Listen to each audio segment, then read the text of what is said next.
Hola chicos y chicas, ¿cómo están? Les saluda Tilma Gamboa. Hoy vamos a estar hablando sobre lo que es el proceso de especiación y cómo es que se llega a dar.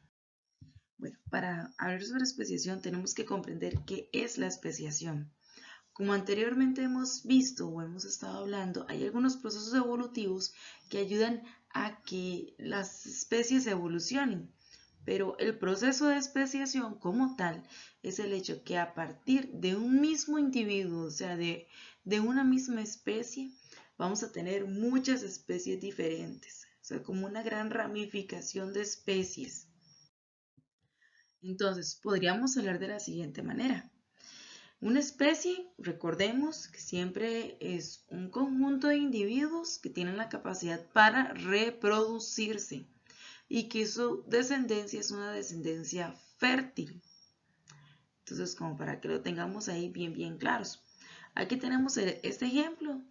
En este caso, el caballo, el burro y la mula son especies diferentes, puesto que la mula, ¿verdad? Desciende del caballo y del burro, esta es infértil. Entonces, son distintas por esa razón.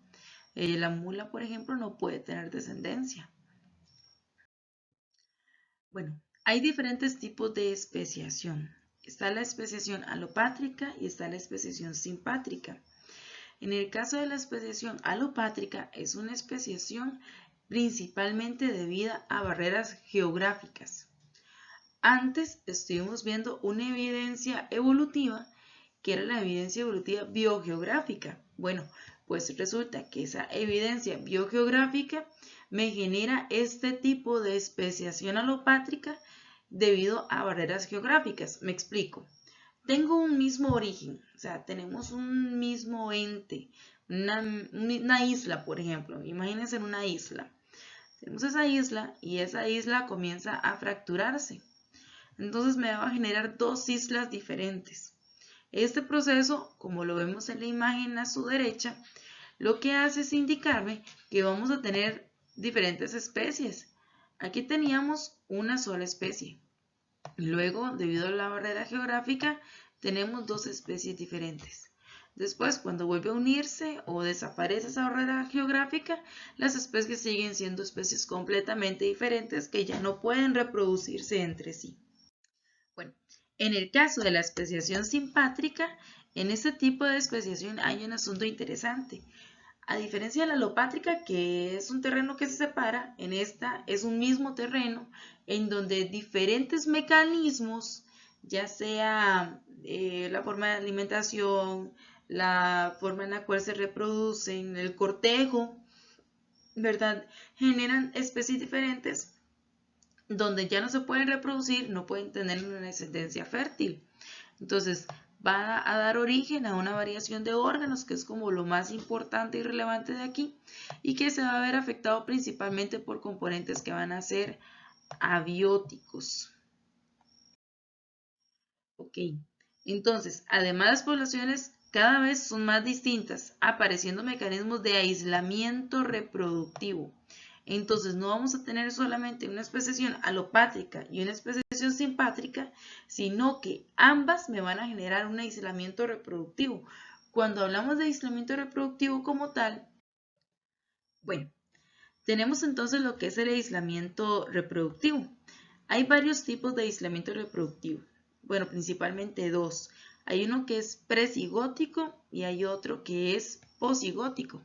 En el caso del presigótico, o sea, ocurre incluso antes de que se llegue a dar una copulación.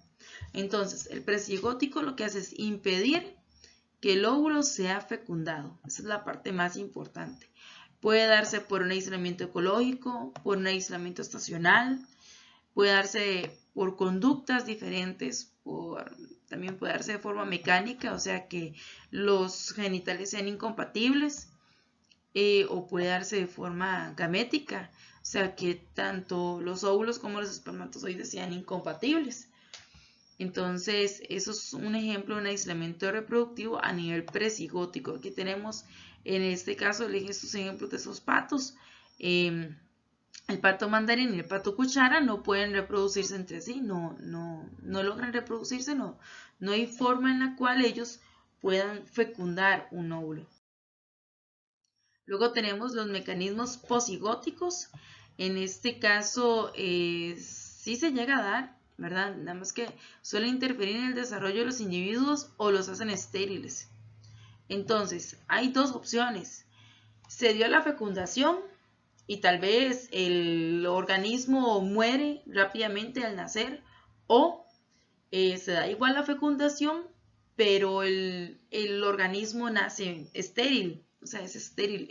Un ejemplo de esto es la mula, ¿verdad? Que la mula y el mulo son infértiles, ¿verdad? Entonces ellos son estériles como tal, porque son un híbrido entre un caballo y un burro.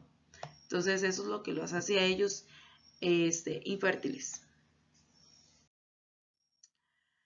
Hay otro proceso que es parte también de eso que estábamos mencionando antes, que es el proceso de extinción.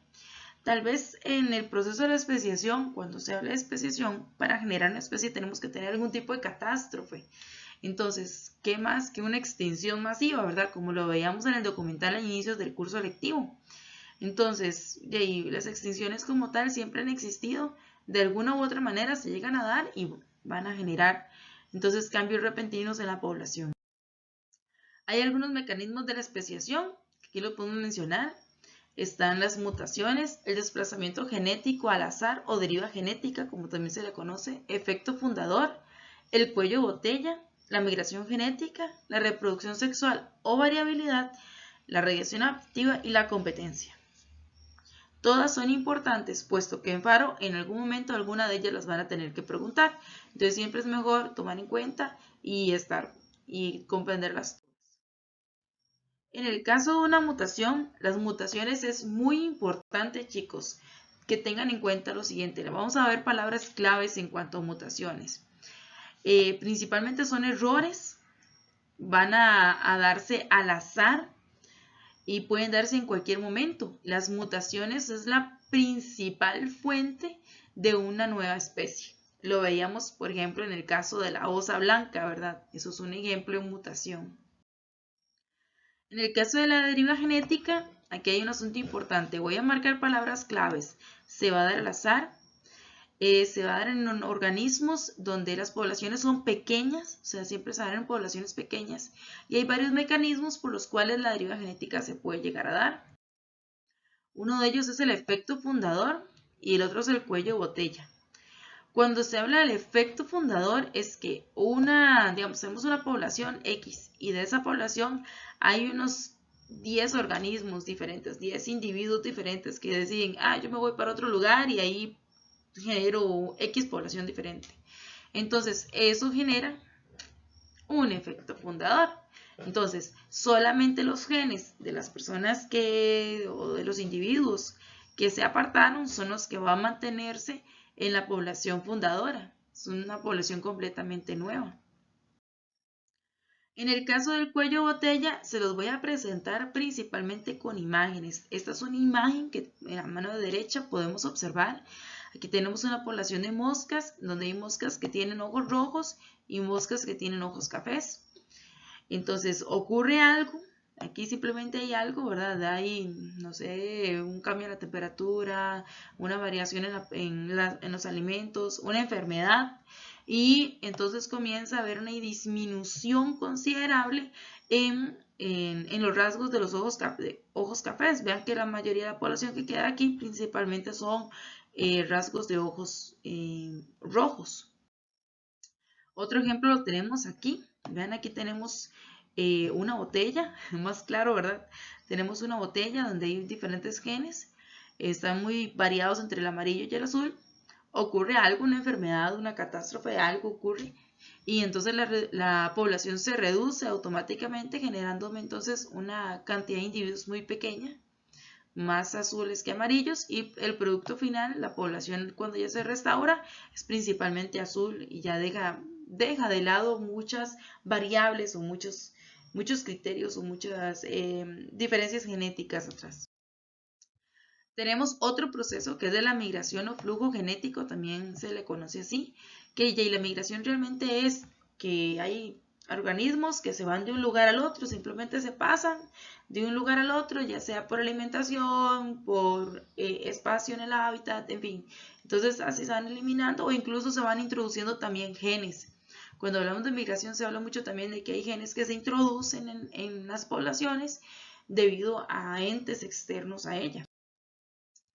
La radiación adaptativa, uno de los ejemplos más claros del proceso de radiación adaptativa es este, el de los pinzones de Darwin, puesto que él vio que los picos, la forma del tamaño de ellos, el ala, generaba o tenían diferencias debido a los alimentos y a las cosas que se encontraban en las diferentes islas, pero que todos veían o él analizó que todos tenían un ancestro común, como que todos tenían una misma forma, una misma coloración, una misma estructura, pero que al final de cuentas se generaron especies diferentes debido a diferentes procesos que se llegaron a dar. A eso se le llama radiación adaptativa.